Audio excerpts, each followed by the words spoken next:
Poppy SSC English second paper এই বইটি থেকে ট্যাগ কোশ্চেনের প্র্যাকটিস পড়া হচ্ছে। তো 17 নম্বরের এখানে 5টি প্রশ্নের সমাধান করতে হবে। তো প্রথমে এ নাম্বারে বলছে যে most of the people are unaware of sound pollution, অর্থাৎ বেশিরভাগ মানুষই সাউন্ড পলিউশন বা শব্দ দূষণ নিয়ে এরা হচ্ছে মানে আনঅ্যাওয়ার মানে অসচেতন। তাহলে এটা ট্যাগ হবে আরেন্ট দে, যে মোস্ট অফ দ্য পিপলের জন্য দে, আর আর থেকে হবে আরেন্ট, তাহলে আরেন্ট দে। বি নাম্বারে বলছে often we find people playing music allowed, অর্থাৎ প্রায়ই আমরা মানুষকে দেখি যে উচ্চ শব্দে গান শুনছে, তাহলে উই ফাইন্ডের ট্যাগ হবে ডোন্ট উই। সি নাম্বারে বলছে নোবডি বোদার্স ফর দ্য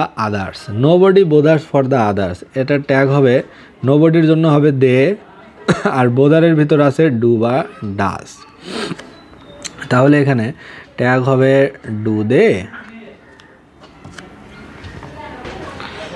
ডি নাম্বারে বলছে they seldom pay heed to others, অর্থাৎ তারা অন্যের দিকে মনোযোগ দেয় না বললেই চলে, তাহলে এটার ট্যাগ হবে ডু দে, তারা অন্যের প্রতি মনোযোগ দেয় কি, কারণ এই যে সেলডম আছে, সেলডম থাকলে এই পুরো স্টেটমেন্টটা নেগেটিভ হয়ে যায়, এই জন্য আর ডোন্ট হলো না, শুধু হলো ডু দে।